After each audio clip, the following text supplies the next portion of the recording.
Hai, kembali bersama Delano dalam channel Selalu Ada Harapan. Pada video kali ini kita akan belajar mengenai definisi dan jenis-jenis bullying. Kita biasanya dapat mengidentifikasi bullying melalui 3 karakteristik berikut. Yang pertama, disengaja untuk menyakiti, kemudian terjadi secara berulang-ulang, dan adanya perbedaan kekuasaan. Seseorang pelaku bullying memang bermaksud menyebabkan rasa sakit pada korbannya, baik menyakiti fisik atau kata-kata atau perilaku yang menyakitkan, dan melakukannya berulang kali. Terdapat banyak definisi mengenai bullying, terutama dalam konteks seperti di rumah, tempat kerja, masyarakat, komunitas virtual. Dalam konteks sekolah, bullying dapat diartikan sebagai perilaku agresif yang dilakukan berulang-ulang oleh seorang atau sekelompok siswa yang memiliki kekuasaan terhadap siswa-siswi lain yang lebih lemah dengan tujuan menyakiti orang tersebut. Jadi, bullying adalah pola perilaku, bukan insiden yang terjadi sekali-kali.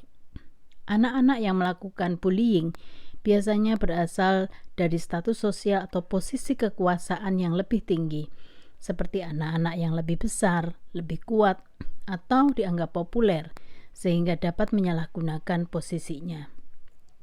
Kadang pembuli awalnya juga menjadi korban kekerasan dan menganggap dirinya selalu terancam dan biasanya bertindak menyerang sebelum diserang. Tidak memiliki perasaan bertanggung jawab terhadap tindakan yang telah dilakukan, serta selalu ingin mengontrol dan mendominasi dan tidak menghargai orang lain.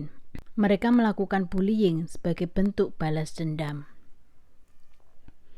Anak-anak yang paling rentan menghadapi resiko lebih tinggi untuk dibully seringkali adalah anak-anak yang berasal dari kelompok yang terpinggirkan, anak-anak dari keluarga berpenghasilan rendah, anak-anak yang berpenampilan atau ukuran tubuh yang berbeda, anak-anak penyandang disabilitas, atau anak-anak yang dianggap berbeda dari yang lain. Selanjutnya, bullying dapat dikelompokkan dalam 6 kategori. Yang pertama, kontak fisik langsung, seperti tindakan memukul, mendorong, menggigit, menjambak, menendang, mengunci seseorang dalam ruangan, mencubit, mencakar, juga termasuk memeras dan merusak barang yang dimiliki orang lain. Yang kedua, kontak verbal langsung, tindakan mengancam, mempermalukan, merendahkan, mengganggu, memberi panggilan nama, sarkasme, merendahkan, mencela, mengejek, mengintimidasi, memaki, dan menyebarkan gosip. Kemudian yang ketiga, perilaku nonverbal langsung, tindakan melihat dengan sinis, menjulurkan lidah, menampilkan ekspresi muka yang merendahkan, mengejek atau mengancam, biasanya disertai oleh bullying fisik atau verbal. Perilaku nonverbal tidak langsung, tindakan mendiamkan seseorang, memanipulasi persahabatan sehingga menjadi retak, sengaja mengucilkan atau mengabaikan, mengirimkan surat kaleng. Selanjutnya, cyberbullying, tindakan menyakiti orang lain dengan sarana media elektronik, rekaman video intimidasi, pencemaran nama baik lewat sosial media, pelecehan seksual. Kadang tindakan pelecehan dikategorikan sebagai perilaku agresif fisik atau verbal. Bagaimana mengetahui seseorang sebagai korban bullying? Kita perlu mengamati keadaan emosinya, karena beberapa orang mungkin tidak mengungkapkan kekhawatiran mereka secara lisan. Lalu perhatikan juga tanda-tanda berikut. Tanda fisik seperti memar yang tidak dapat dijelaskan, goresan, dan luka dalam penyembuhan.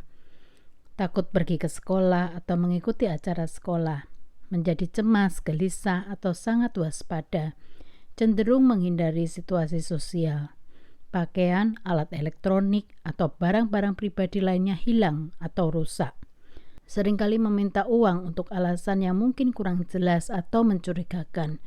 Prestasi menurun, ketidakhadiran, bolos atau izin tidak mengikuti kelas. Mencoba terus-menerus ingin dekat dengan orang dewasa. Tidak tidur nyenyak dan mungkin mengalami mimpi buruk. Mengeluh sakit kepala, sakit perut, atau penyakit fisik lainnya. sering tertekan setelah menghabiskan waktu online atau memainkan telepon genggam atau komputer tanpa penjelasan yang masuk akal, menjadi tertutup dan tampak menyimpan rahasia, terutama dalam hal aktivitas online, menjadi agresif atau memiliki ledakan kemarahan yang tiba-tiba. Jika tampak hal-hal itu, perlu menyadari adanya ketidaknyamanan akibat bullying yang berdampak pada kondisi fisik, emosi, relasi, dan prestasi akademik. Jika kondisi ini terus berlanjut, akan mempengaruhi perkembangan konsep diri dan cenderung memandang diri secara negatif dan merasa tidak berdaya menghadapi kesulitan. Kesadaran merupakan langkah awal untuk suatu perubahan. Pencegahan lebih baik daripada pengobatan. Segera berkonsultasi dengan guru ataupun konselor jika memiliki tanda-tanda tersebut. Jangan biarkan diri menderita sebagai korban bullying. Oke, sampai di sini pembelajaran kali ini. Nantikan pembelajaran selanjutnya. Salam dari Delano dan ingat, selalu ada harapan.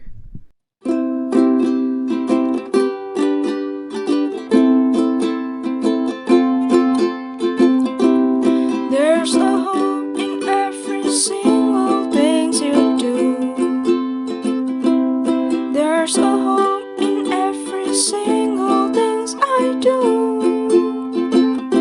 So don't give up and face all things in front of you.